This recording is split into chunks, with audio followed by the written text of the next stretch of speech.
Good morning, everyone. Thank you for joining this session. Thank you for waiting. So we are ready to start bright and early on a Monday morning.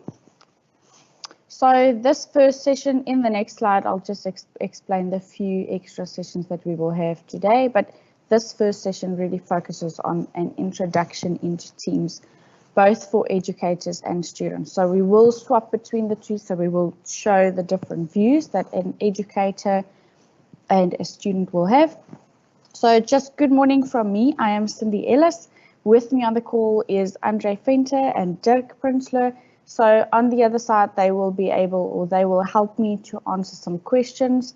So if you have any questions, please pop them in the Q&A section. So in your meeting or in your live event, you can hover over your meeting. You'll see the meeting menu bar and you can click on the Q&A and you can post your questions in there. You can't chat with your colleagues in that, so it's regulated by us, but you can post your questions and we are happy to answer them. Also, just before we start, if you can give us your feedback, what do you think about having these sessions on a Monday? Do you think that's a good idea? And also, what do you think about having them 8:30 in the morning? I don't know if you are a morning person, so just give us your two cents in the Q&A section. It will be good to know for the rest of the sessions. We are going to do these sessions from all the way from now until for the next 4 weeks. So we are basically, today is a range of sessions. So it's 4 sessions to cover everything there is to cover in Teams. But then we will do this we will do it again on Thursday. So just give us your 2 cents. What do you think about having these sessions on a Monday? And what do you think about it starting at 8:30, or should it only start later at perhaps 10? Give us your feedback. So the sessions today, this is what we are going to cover. So if you can't, we have half an hour breaks in between. So this one will run until 9:30 and then we'll have half an hour break and the next one will start at 10 and so on. So if you can't join all of them, it will be recorded. So we will make the recording available, but then also you can join in again on Thursday, for instance. So we will share the sessions, and we've also scheduled the sessions for next week already. So you can register for those sessions as well. But this is really the range of sessions to cover everything there is in Teams for education. So this is specifically for Teams for education. So if you're looking for an overview in Teams itself, the standard Teams, this is not that session, but this will still give you a good overview of Teams. So first off, we do an introduction into Teams. So that's just getting to know Teams, where's all the functions, where's everything located. So this is just all about the introduction. The second session will focus on your virtual classroom. That's not your online class yet. That's just your virtual classroom space where you post your assignments, where you have your conversation with your students, etc.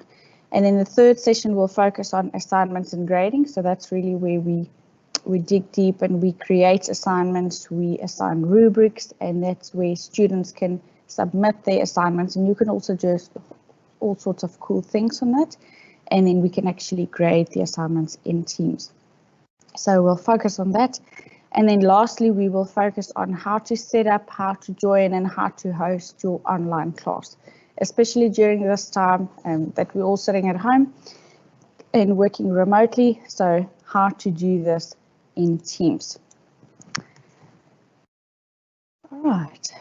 And please excuse, so if my Teams is going to be a little bit slow or if my presentation is a little bit slow, it's a Monday morning and it's a demo. So, all right, so in today's session, we will focus on a few things. So first of all, we'll do an introduction into Teams. So I'll show you some of the basic navigation in Teams.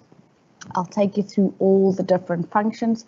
I'll show you some cool things. Even though it isn't in Teams, I'll show you how to update your profile. That might be a good idea if you want to add your mobile phone number for your lecturer to be able to phone you.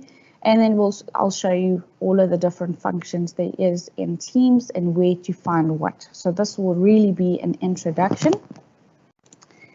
Then Teams is all about, it's one hub and everything is connected. So with the standard Teams, it's the hub for collaboration because that's where people can work in their project teams together. And this is obviously for education. So this is where everything is connected. So it's not just for personal development, it's also for faculty and staff. There's even different teams created specifically for students, and then there is for a learning community, there is for staff, and then there's even a team where students can create their study groups, for instance. So everything is connected. Then it's also available across devices, so it doesn't matter what device you are using. I will, however, quickly talk about the licensing. So what you will see, I'll show you the difference between the desktop and the browser version, what your view will look like. But we have the desktop version currently. We have A3, so A for Apple, A3 licenses assigned to our accounts. If you signed up for a free license, because Microsoft did provide this for free for everyone for 6 months. If you have a free license, you have something called an A1 license, and that will enable you to access everything but online. So you won't be able to access the desktop version. And from my point of view, there's only one difference, and I'll show you the difference, and it will only come up in session 4. So you can access everything on your browser version. So you can literally do that on your phone, you can do that on your laptop in front of you, you can do that on your desktop from any device and at any time. So it doesn't have to be a specific time or within work hours. So you can access everything at any time, anywhere, on any device, but you'll have to access it in your browser. And we'll show you how to do that as well. So you'll do that through office.com. So if you don't know how to log in, you'll go to office.com and then you will sign in, and it should look something like this. So remember office.com, and then also just supported browsers. In the previous slide, you could see that it's Safari, it's Google Chrome, and it's Edge. If you're going to use Internet Explorer, it has limited features and limited functionality. So it limits some of Teams functionality specifically. So please remember office.com. You will see something like this. So then you'll sign up with your Gmail account or whatever you signed up with. You'll sign in with your Gmail account and your password, and you should see something like this. If you click on this all apps arrow, for instance, everything, you'll see a drop down at the bottom. So it will give you a list of all the applications that you have available with a short description of what it is about. But I'll also show this to you in real time. So these are some of the applications that you will probably use while you are using Teams. So in Office 365, so at the top you have obviously your email. So email, Word, Excel, PowerPoint, all of these applications, even if you don't have a home office package, you'll be able to use these applications, but the browser version. So everything online, not the desktop clients. So you'll be able to use this online. Then we'll also talk about OneNote. Now in Teams, there is a OneNote actually integrated, but we will show you how it looks. But also as consultants, we are supposed to advise you on how to use things. So we'll also show you a different few ideas on how you can use things. So this is specifically for higher education. So we're giving a few recommendations. Then you can use to keep track of your own tasks. Then you can use Planner, for instance, Planner in your team. So you can use that for your students or for other lecturers if you're working on a syllabus for perhaps next year. So you can use Planner as a planning tool. Then Stream, we'll talk about Stream and recordings in Teams. Forms you can use for quizzes, and we'll give an overview of forms. I'm sure there's going to be time. And then Whiteboard could be your electronic whiteboard while you are busy presenting your class. So going over into Teams, just some basic navigation. So in standard Office 365 applications, you will have your menu right at the top. So in Teams, it's a little bit different. So you have everything on the left-hand side, and it's called your left menu ribbon. So everything on the left-hand side. So if we start here at the top, you'll have activity. And that's typically like in social media, if someone reacted to your message, or if they replied to your message, or if they mentioned you, if they added you to Teams, if they added you to a class, anything like that, you'll be able to see that under activity. Then under chat, that's typically where you have an individual chat, either with your students or with your colleagues. or with your lecturer. For instance, if you're going to submit an assignment late, or if you want to get some feedback on your assignment before actually submitting that, you can do this in chat. Teams is really your classroom space. So this is where we create our different teams, and I will take you through the different options that we have in Teams. But this is really your classroom space. Then assignments, so you can see assignments either by going into your classroom and looking for your assignment, or you can just pick your assignment. You can look at your assignment here. Then calendar will basically be to see where is all your online classes. So that's where you can schedule a class from, you can join your class from, etc. So this integrates with your email as well. Well, it integrates with Outlook. So this is where you'll see this.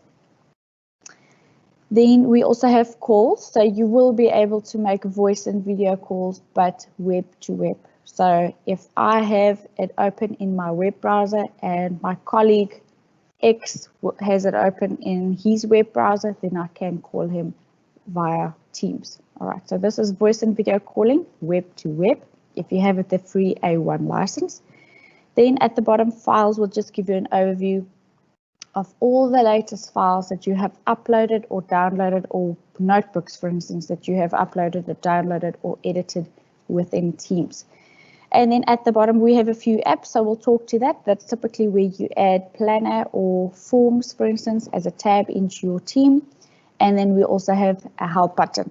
And if I go over to the help button, it looks something like this. So at the bottom, if you click on help, so if you've joined the session, but you still have a few more, if you still have questions and you can't wait until the next day or to the next series, you can click on this help button at the bottom here. At the top, you have 3 options. So it will also create a drop down. When you click on help, you'll have to pick one of these options to open it. So topics is typically hot topics that you can go and have a look at. Training is specifically modified or customized for Teams for education. So you can see how to set up your classroom, all that sorts of things. So there's reading and video material that you can go through. And at the top, what's new is really cool. Under what's new, you can see all the latest updates there is in Teams that Microsoft deployed to Teams. So you'll be able to see, I'll show you, there's something cool called 3x3 view. So currently in your meeting, if you've used Teams before, you'll see 4 blocks in front of you. So you'll see 4 people at one point. And then we had a few questions following our previous Teams for Education sessions. There's a few of you that actually presented classes, but to more than 4 people at a time. You will now be able to see at least 10 people at any given point. So that's quite cool.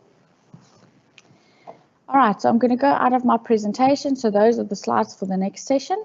So currently I have, so this is my Teams. This is my desktop application Teams. All right. So under activity, I can see that people asked me to join a meeting. People replied to my message, people reacted to my messages, people mentioned me, etc. Okay, so these are typically my activity. Then at the top, we also have a search bar, so you can type in anything in the search bar. So if this is a demo tenant, so I'm not going to have a lot of content in here, but typically when you search for a student, you won't only see the individual chat. You'll see all the different chats that you perhaps had with that student, or where there's multiple people involved, but you are both part of that conversation. So that's how the search bar works. You also have a list of commands. And when we, for instance, search a word called team, then I can see this different. So this is calendar sessions where the word team was actually used, and I can see all sorts of other things. So this is really, the search bar is really powerful. You can type in anything in there and you will find it. Now this next portion, I'm going to show you how to update your info, but firstly I'm going to just focus on this. So in your team screen at the top, you have an icon here. So if you don't have a profile picture set, it will be the first letter of your name and the first letter of your surname. So if you don't have it set, you can also set it from here and it will update across your Office 365 profile. So I'm going to click on change and I'm going to click on upload. So under my desktop, there's a photo that I downloaded. So I can just upload this picture and I can save it. All right, so now this will update across your Office 365 profile. So now again, if I click on it, so you have your picture here, you can change it at any point in time. Then under presenting, so currently it picks up that I'm presenting from this account, meaning I'm presenting to you. And what this means is it's the same as do not disturb. So it means people can still contact me. So if you are a lecturer, for instance, you are doing some work, you're doing important work, you're marking assignments, or you're busy in a class, you're presenting to a class, then it means that people can still contact you. So things will happen in the back. The chat messages will come through. Your calls will go to voicemail, for instance. So things will still happen in the back, but the notifications won't pop up all the time here at the bottom. All right, so that's really what that means. You can also set your status to any of these others, so appear away or available, etc. If you are in a call or you are in a meeting, then that will also show under your status. So while you're in a call with a student, other students can see that you are currently in a call, so they won't be able to call you, or they can at least know not to bother you. All right, you can also set your status message right here if you want to do that. That's just like a thought of the day, so you can use that. And then I'm just going to go to my online view. So currently it's in Edge. So I have to keep track because I have a student account open and it's just crazy. So at the top here, I'm going to, again, this is my web browser version. At the top here, I'm going to click on it and I'm going to go to, oh, I should remember what I wanted to do.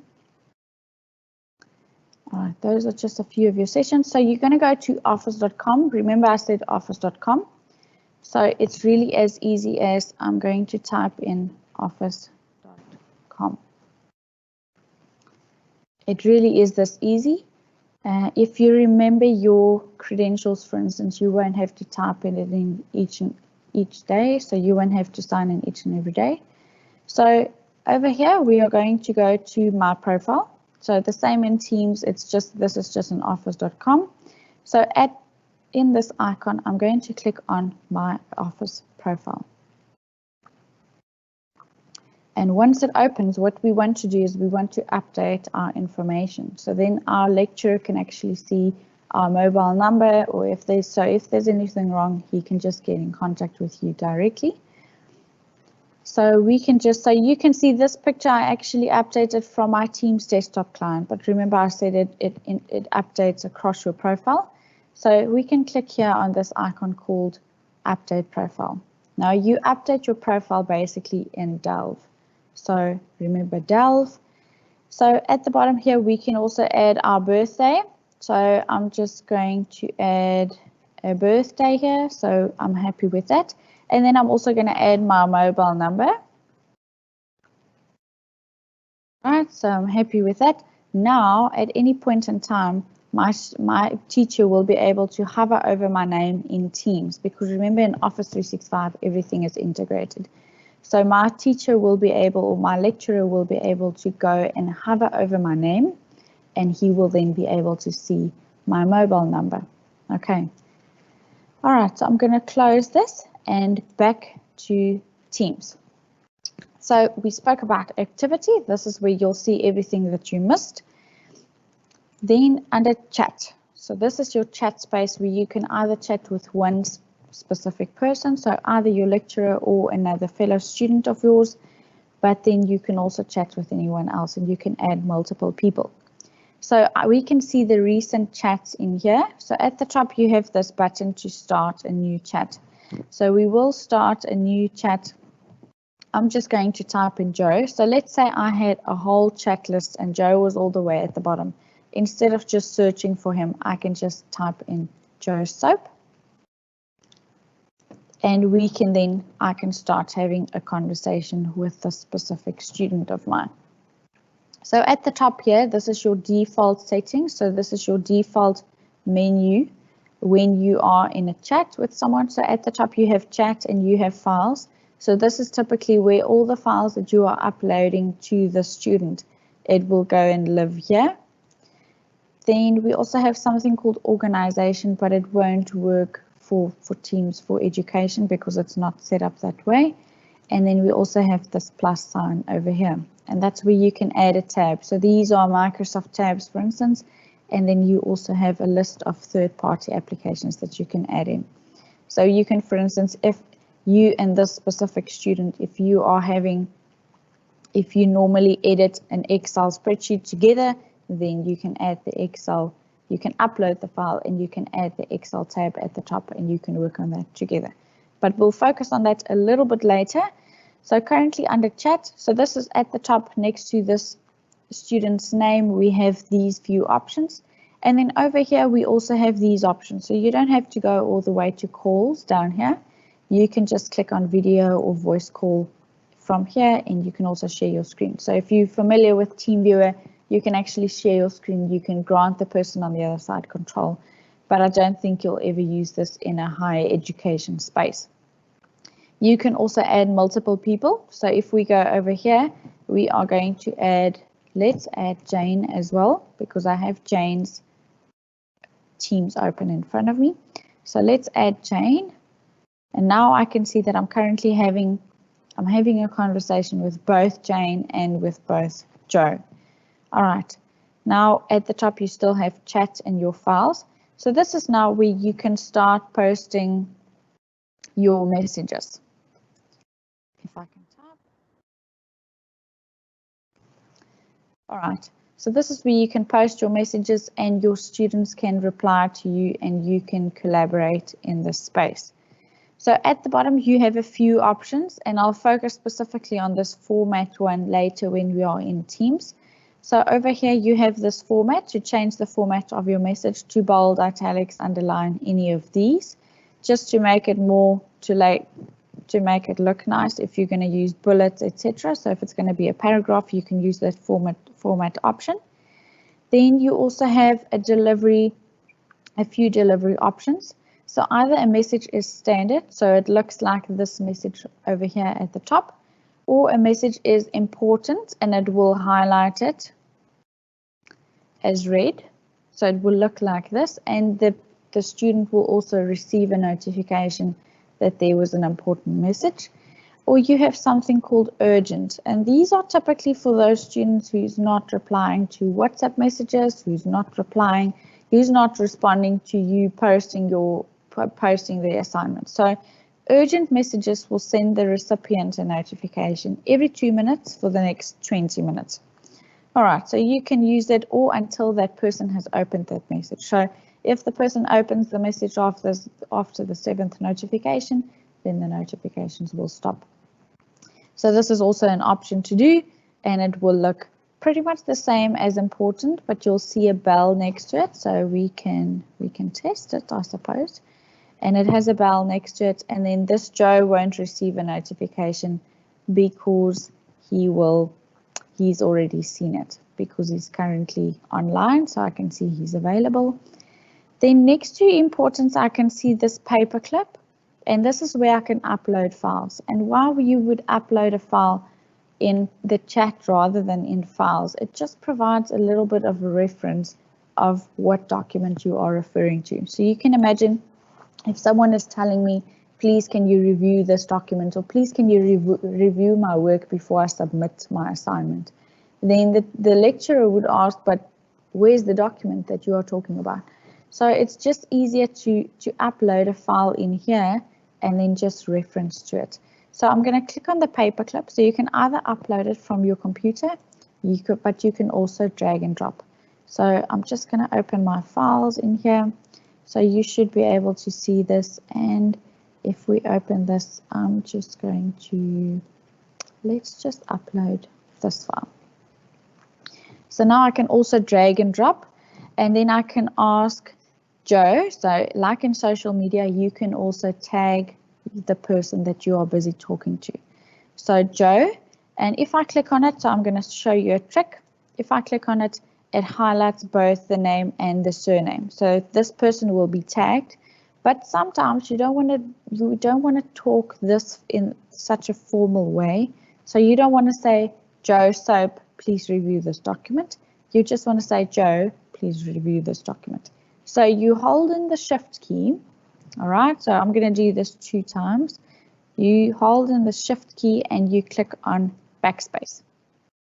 So it doesn't take the highlight away, so this person will still be tagged, but you just take away the surname. So you just mention the name and you type a comma and you then say, please review this document. All right, so I'm going to do that again. So you type the @ and you, as immediately, because we are in a chat with both Jane and Joe, these 2 options will come as suggestions. So they will come up as suggestions. So we click on Joe, but we type the shift, we hold in the shift key and you type backspace just once, just to remove the surname. All right.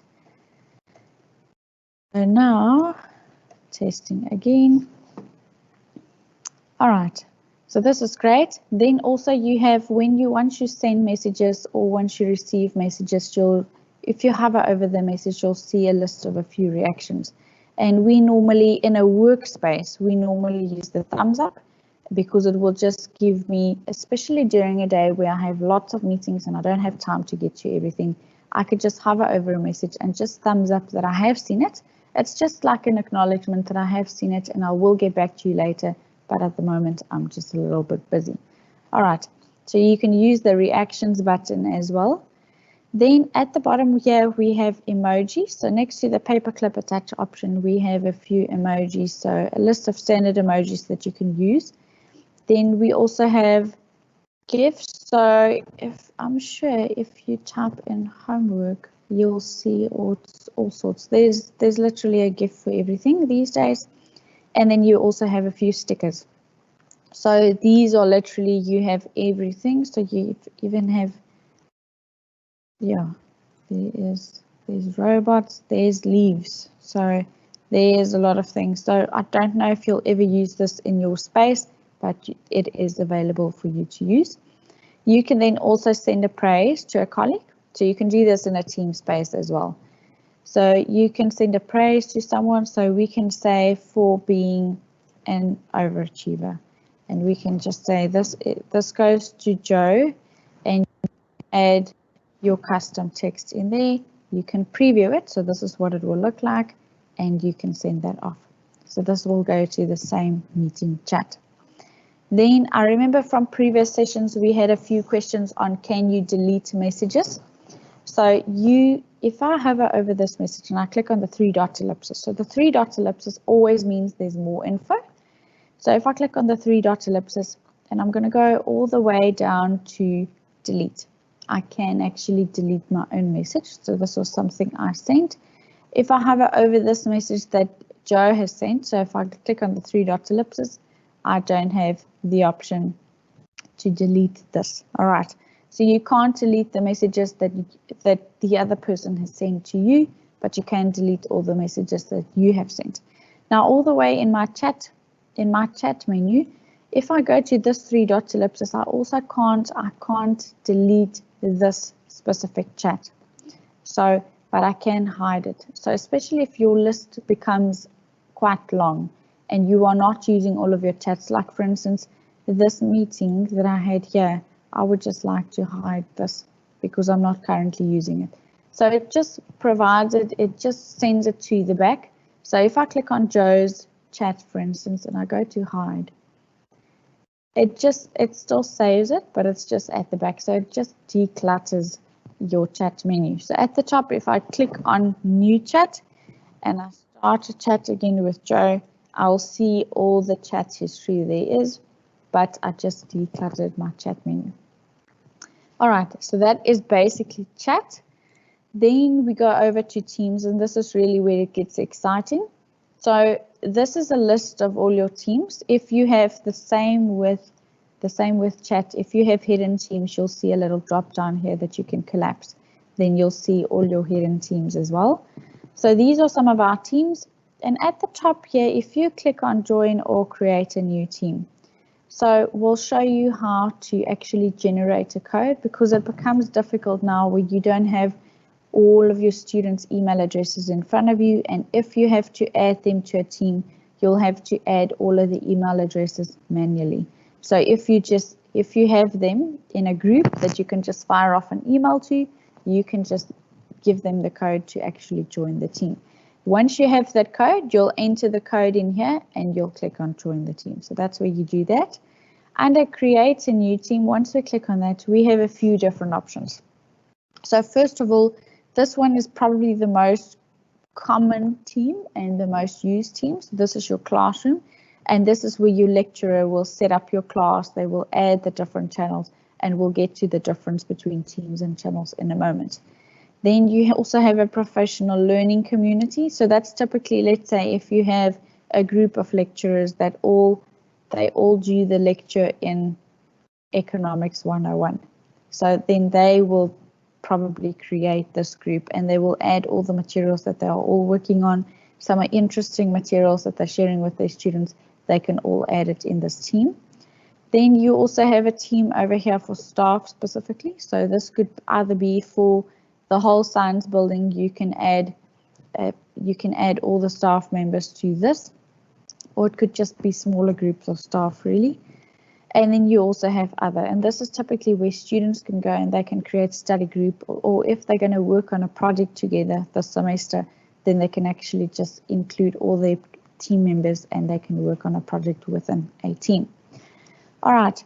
So I'm not going to go into this in too much detail right at the moment because we still have a few other things to get through in the introduction, and we have a session after this to actually focus on the team and setting it up. So then we'll focus on these options. So I'm just going to go back here and I'm going to use this English grade. Let's not use this because we are focusing on higher education. So at the top here, so I will show you how to create a new team, how to set up your class, how to edit it to look like this, and then also just to add channels. So at the top you have your Agriculture 101, and then by default when you create your classroom you have a general channel. So the difference between a team and a channel is just really to set it up in a way that makes sense. So you can imagine if you have a subject for 6 months, for a period of 6 months, that is a lot of content to go through. So Microsoft's best practice is to either create a channel for each week of work or for each chapter in, for instance, the textbook. So if you then have a channel for each of these, for each week or for each chapter, then the student would at least know where to go and look for something. So if they're looking for work during week 4, if it was just one big team, then they would never find it because it's really a lot that you are going through. So like I said, Microsoft's best practice is to create a channel for each work week or for each subject or chapter in your textbook. So we've set up a few of these channels, and we'll also later when we go into teams into depth, then we'll also show where you can create a channel, but it's perhaps a private channel. So it's only you and the other lecturer providing or presenting that class. It's only the two of you that have access over that. So then you can add your class materials, etc., but your students won't have access to that. And when you are in your team, we'll also talk about the navigation. So under general at the top, you have posts, files by default. You have your class notebook, assignments, and grades. This is really the standard setting. We haven't changed anything. But if we, for instance, go to week 1, that is typically where we could see posts and files and our notes. So this is different. It's different to the general team settings, or different to the general channel, but this is all the standard out of the box and we haven't changed anything. Okay. So I also spoke about assignments. So if we go to general, at the top we have assignments here. So this is where firstly you can see your assignments. So if you're going into this class specifically and you go to assignments, remember I mentioned it might be slow. We go to assignments, then you can see your assignments. And me as the teacher, because currently I'm signed in as a teacher, I can see that currently no one has turned this in. All right. Then you can also see your assignments Remember, we're working down in this left menu ribbon. You can also see your assignments from here. So once you are in assignments, you can choose a specific class. So we can choose this Agriculture 101 class, and we can see the same assignment here. So there's really two ways of getting to your assignments. And then moving over to Calendar. So in Calendar, this is where you'll see all of your meetings or all of your online classes. So currently I'm in this one because I'm presenting to you guys. So you can really set up a new meeting by clicking on any open space within your calendar. So it will come to the screen, and we'll go over this in detail in the next session, in the 4th session today. So you can really pick on any available time, or you can also click on Meet Now at the top. So that will fire off an immediate meeting, and you can add your students in there and you can start having a meeting with them. And then you can also click on New Meeting over here, and it will go to this same screen. All right, then we have calls. So under calls, you really have a few standard options. So it isn't difficult to set this up. So under calls, you can go to speed dial, for instance, and we can see we have one contact saved under speed dial. So we can click over here and we can add someone to the speed dial, and we can go and we can add Joe Soap. All right, so we can see that student 1. So we can add him, and it's really as easy as that. So as soon as we've added him to speed dial, he's automatically added to contacts. So if we go to contacts, we can now see we have 3 different people in our contact list, but we want to add someone else. So under contacts, we are going to add Johanna, and we are going to add her. All right, so now we have 4 contacts in our contact list.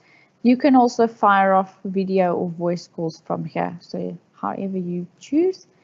Then under history, you will be able to see all the incoming and outgoing calls like on your phone. So there's just the phone history.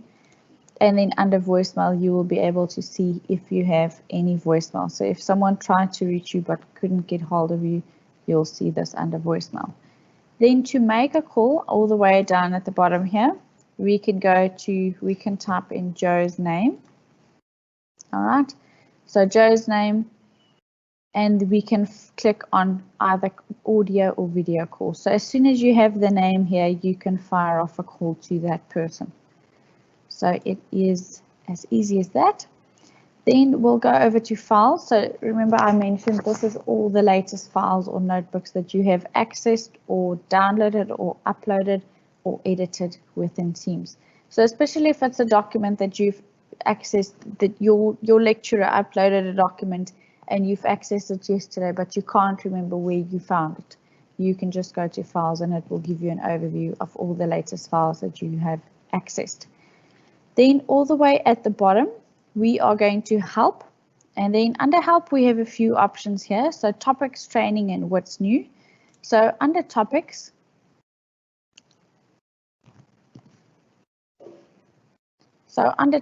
you'll see a lot of Teams training. So there's general training, there is team, so where you create your class, your staff, or your PLC, different team types, all right, and remote learning and what's new. And if you are school leader, for instance, you can also go through these guides.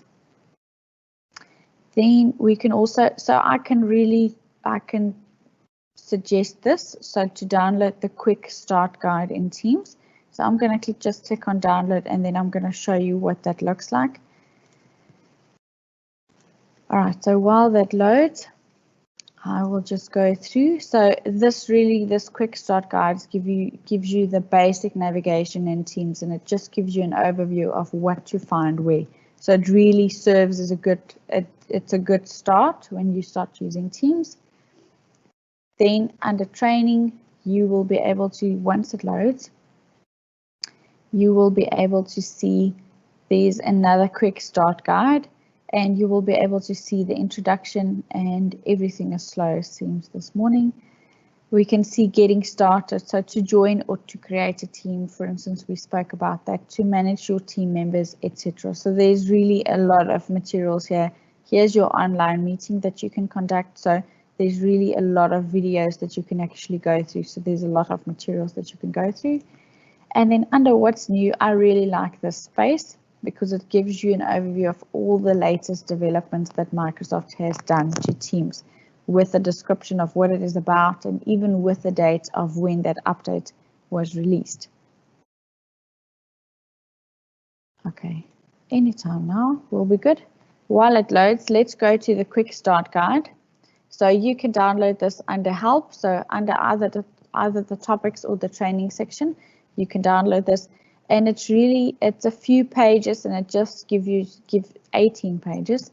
It just gives you an overview of where to find what. So it has specific dots and then a description of where to find what. So this is, for instance, creating a new meeting, and it tells you what to put where and where to pin what. So this is it's really helpful. It was really helpful for me. So it might be helpful for you as well. So I'm just going to close this, and finally this has loaded. So now we can even see that there was a new update like 3 days ago. All right, so we can see that, for instance, system live audio or audio to live event. So previously, when we had these live sessions, we couldn't play videos, and the people on the other side could only see the video portion, but not the voice or not the sound portion. So this has changed. So now this is really helpful for us as well to show our clients these are some of the new features. This is what you can use. Then remember I said instead of seeing 4 blocks in front of you, that you will now be able to see 9 blocks. So this is coming really soon. And then you will also be in a meeting, be able to raise your hand. So this is especially helpful in a classroom environment where you as the lecturer are busy providing the class, but your students have some questions. So instead of going to the conversation bar while you're sharing your screen, you can just see that someone is raising their hand and there's someone with a question. So this is really great. And then there's also an automatic roll call. So once you have your online class, you'll be able to see all the participants and you'll be able to download the attendee list. But we'll show all of this, we'll show it in our 4th session. So just before we carry on, I just want to show you what the student view would look like. So it's pretty much the same. So if we go to office.com, we are going to click on Teams.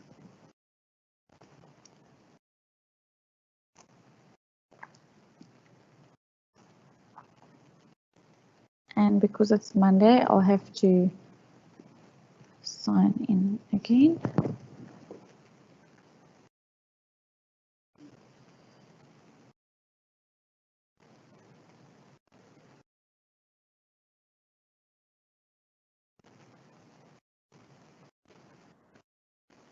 Okay, so this is our team space as a student. So we can just turn that off. So as a student, this is our team space. So you can see that the student is part of pretty much the same teams as the lecturer is. So at the top, we have activity here. So this is now where I can see that there was some missed activity because I sent an urgent message. Then over chat, I can see that myself as a lecturer I sent a message to Jane asking that we have to go over her assignment. So we can see all the different chats here. And then at the bottom, Teams, we can also, let's just go to chat quickly. Then all the way over to Teams, I can see the different teams. So this is now where I can set up my group. So for instance, under agriculture,